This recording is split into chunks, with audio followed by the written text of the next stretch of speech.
Islamabad high court का बानी PTI को 3 बजे पेश करने का हुक्म। अदालत ने कहा बानी पीटीआई को लेकर आएंगे, वो अपने वकला के साथ मीटिंग कर लेंगे। अदालत ने सुप्रिंटेंडेंट अडयाला जेल से मुकालमा करते हुए कहा, अगर आप नहीं लाएंगे तो वजह बताएंगे, जिस सिक्योरिटी थ्रेट की वजह से नहीं लाए उससे अदालत को मुतमईन करेंगे। एडिशनल अटॉर्नी जनरल का बानी पीटीआई से वकला की ऑनलाइन मीटिंग कराने के हुक्म पर एतराज़। कहा, तौहीन अदालत केस में अदालत ऐसा ऑर्डर पास नहीं कर सकती। अदालत ने वजारत दाखिला के जॉइंट सेक्रेटरी को तलब कर लिया। अटॉर्नी जनरल ऑफिस को भी मुआवनत के लिए नोटिस जारी। दूसरी जानिब तोशाखाना 2 केस में बुशा बीबी की रिहाई की रोबकार आज जारी किए जाने का इम्कान। लीगल टीम जज स्पेशल कोर्ट सेंट्रल की अदालत में मौजूद। इस्लामाबाद हाई कोर्ट ने गुज़श्ता रोज़ जमानत पर रिहाई का हुक्म दिया था।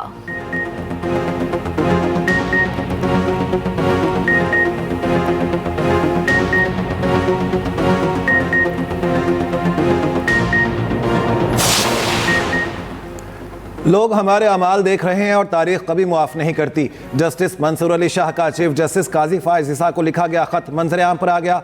खुसूसी बेंच में बैठने से माजरत। खत प्रैक्टिस एंड प्रोसीजर कमेटी के बनाए गए टैक्स केस में बेंच के तनाजुर में लिखा गया। कहा, पहले भी लिखा था, तरमीमी ऑर्डिनेंस पर फुल कोर्ट बैठने तक खुसूसी बेंचेस का हिस्सा नहीं बनूंगा। खत में सर थॉमस मोरे का कौल भी नकल किया गया, जिसके मुताबिक जब सियासतदान अपने अवामी फ़राइज़ की खातिर अपना ज़मीर तर्क कर देते हैं तो वो मुख्तसर रास्ते से अपने मुल्क को अफरा तफरी की तरफ ले जाते हैं।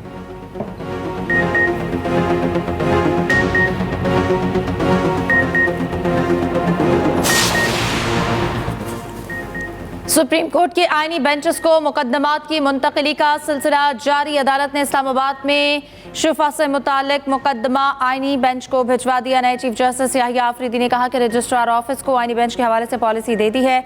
ऑफिस को हिदायत की है कि जिन मुकदमात में कोई कानून चैलेंज हुआ है उनकी अलग कैटेगरी बनाई जाए। जिन मुकदमात में आइन की तशरीह की ज़रूरत हुई वो साथ साथ मुंतकिल करते रहेंगे। जस्टिस शाहिद वहीद ने रिमार्क्स दिए कि इस केस में तो आईनी शिकों की तशरीह करना होगी, ये मुकदमा तो अब आईनी बेंच को मुंतकिल होना चाहिए।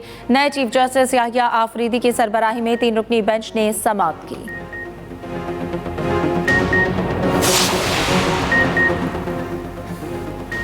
मुझे नहीं मालूम था justice Mansoor Ali Shah chief justice नहीं बनेंगे। बिलावल भुट्टो जरदारी का बरतानवी नशियाती इदारे को इंटरव्यू। कहा, 26वीं आईनी तरमीम जैसा बड़ा काम किसी और चीफ जस्टिस की मौजूदगी में मुमकिन नहीं था। जो इख्तियारात आईनी अदालत को मिलने थे वो तो आईनी बेंच को मिल गए। मौलाना फजल रहमान के बगैर हमारे नंबर्स पूरे थे। मिसाक जमहूरियत का वादा पूरा करना है तो जोर ज़बरदस्ती का वोच नहीं चाहता। हम पर अपनी मर्जी का आइन बना सकते थे, लेकिन पीपल्स पार्टी का तरीक़ाकार रहा है।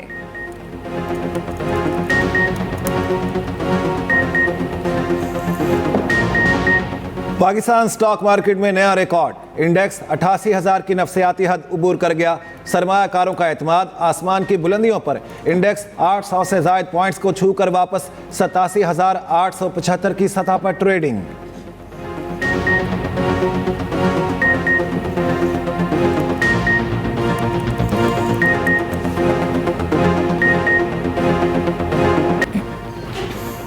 Army chief general Syed Asim Munir का पाक फ़िज़ाइया के ऑपरेशनल एयरबेस का दौरा। ISPR के मुताबिक आर्मी चीफ ने मश्क इंडस्ट्रील का मुआयना किया।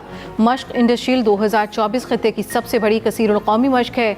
24 फ़िज़ाई अफ़वाज की शिरकत। PAF के लड़ाका तैयारों की दिलकश फ़िज़ाई नुमाइश का मुज़ाहिरा। आर्मी चीफ का पाक फ़िज़ाइया की जंगी तैयारियों और जिद्दत पर इत्मीनान का इजहार। एयर चीफ ज़हीर अहमद बाबर सिद्धू ने जनरल सैयद आसिम मुनीर का इस्तकबाल किया। पाक बैरियर के सरबराह एडमिरल नवीद अशरफ भी मौजूद। पाक इंग्लैंड सीरीज का तीसरा और फैसला कुन मार्का। पाकिस्तानी स्पिनर्स का जादू फिर चल गया। 98 रन पर इंग्लैंड की आधी टीम पवेलियन लौट गई। साजिद खान के 3, नोमान के 3, 2 शिकार। Ben Duckett 52, Zak Crawley 29 run बनाकर out. Ollie Pope 3, Harry Brook और जो रूट 5-5 रन बना सके। पाकिस्तान का 3 स्पिनर्स और 1 फास्ट बॉलर पर मुश्तमिल विनिंग कम्बिनेशन बरकरार। सदर आसिफ जरदारी की अनकरा में दहशतगर्दी की शदीद मुसम्मत। शहबाज शरीफ ने भी हमले को अफसोसनाक करार दिया। दफ्तर खारजा की तरफ से जारी बयान में कहा गया, पाकिस्तानी हुकूमत तुर्की हुकूमत की काविशों को सराहती है। यकीन है तुर्क अवाम अपने हौसले से दहशतगर्दी को शिकस्त देंगे। वज़ीर पंजाब मरीम नवाज का मुतासरीन खानदानों से इजहार ताज़ियत। रूसी सदर पुतिन का तुर्क हम मनसब से रब्ता ताज़ियत की। अक़वाम मुत्तहिदा के सेक्रेटरी जनरल अंतोनियो गुतरेस के हमले की मुसम्मत। नेटो सरबराह मार्क रूट कहते हैं, अपने इत्तेहादी तुर्की के साथ खड़े हैं।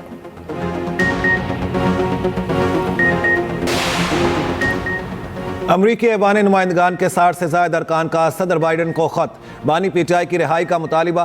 खत में लिखा कि साबिक वज़ीर आज़म समेत पाकिस्तानी जेलों में सियासी कैदियों की रिहाई की कोशिश की जाए, पीटीआई कारकुनों की हिरासत ख़त्म की जाए, पाकिस्तान से मुतालिक अमरीकी पॉलिसी में इंसानी हुकूक को मरकज़ बनाया जाए, पाकिस्तानी हुकूमत से बानी पीटीआई की हिफाजत और खैरियत की ज़मानत ली जाए। अमरीकी सिफारत खाने के एहलकारों से जेल में बानी पीटीआई से मिलने की अपील भी की गई है।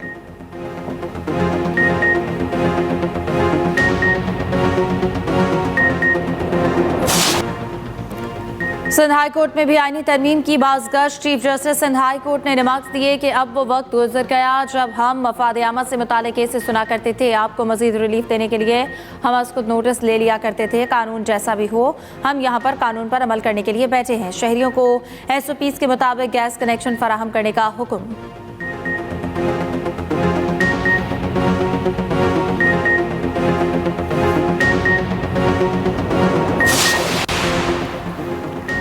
नए चीफ जस्टिस के हल्फ के लिए वान सदर में तैयारियां जारी। 300 मेहमानों की आमद मुतवक्के। जस्टिस याहिया आफरीदी 26 अक्टूबर को चीफ जस्टिस के ओहदे का हल्फ उठाएंगे। चीफ जस्टिस काजी फाइज ईसा 25 अक्टूबर को रिटायर हो जाएंगे। एजाज में अलविदाई फुल कोर्ट 25 अक्टूबर को होगा। फुल कोर्ट रेफरेंस से नए चीफ जस्टिस याहिया आफरीदी भी खिताब करेंगे।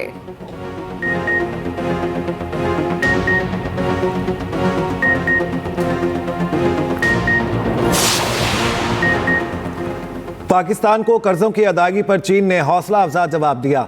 टैक्स ना दहिंदगान को टैक्स नेट में लाएंगे। विफाकी वज़ीर ख़जाना मोहम्मद औरंगज़ेब की वाशिंगटन में मीडिया से गुफ्तगू।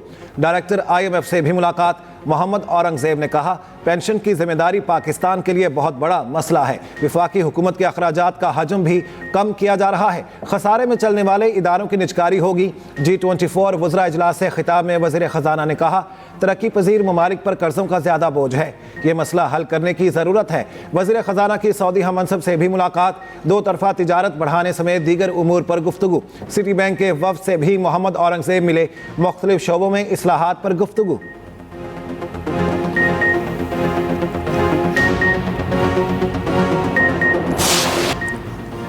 पंजाब में स्मोक ने पंजे गाड़ना शुरू कर दिए। लाहौर में फ़ज़ाई आलूदगी की सूरत हाल संगीन। एयर क्वालिटी इंडेक्स में दूसरा नंबर। मुल्क के बेशतर इलाकों में आज भी मौसम खुश। कराची में समंदरी हवाएं मतलात साफ रहने की पेशगोई। बालाई खैबर पख्तूनख्वा, गिलगित बल्तिस्तान, कश्मीर के चंद मकामात पर बारिश मुतवक्की।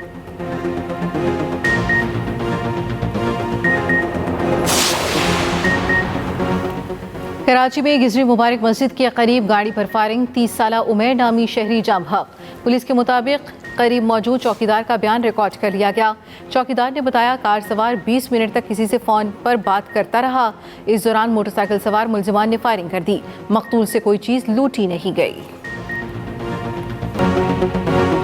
बेरूत पर इसराइल के 17 फ़िज़ाई हमले, 6 इमारतें मुकम्मल तबाह। इसराइल ने दमिश्क के मरकज़ में इमारत को निशाना बनाया। एक शहरी शहीद, 7 ज़ख्मी।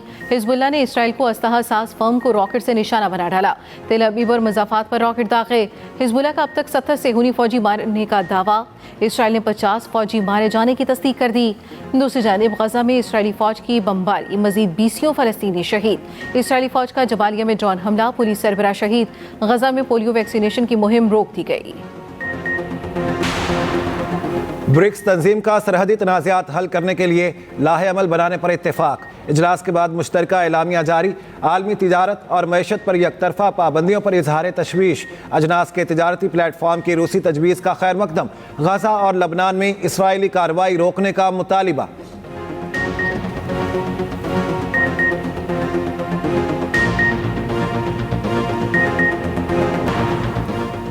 अमरीकी सदारती उम्मीदवार कमला हैरिस की गाड़ी हादसे से बच गई। गलत सम से गाड़ी लाने वाले शख्स को गिरफ्तार कर लिया गया। सदारती उम्मीदवारों की जान को लाहक खतरात दूर करने में नाकामी पर खुफिया सर्विसेज तनकीद की जद में। बताया जा रहा है कि ड्राइवर नशे की हालत में था।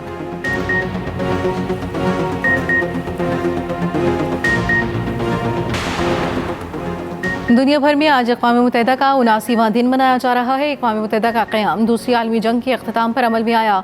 दिन मनाने का मकसद दुनिया में क़याम अमन और तरक्की के लिए अक़वाम मुत्तहिदा के किरदार को उजागर करना है। वज़ीर आला पंजाब मरियम नवाज़ ने अपने पैगाम में कहा, अक़वाम मुत्तहिदा अमन, इंसानी हकूक़ और तरक्की के लिए उम्मीद की किरण है। अक़वाम मुत्तहिदा फ़लस्तीनियों और कश्मीरियों को हक़ दिलाने में किरदार अदा करे।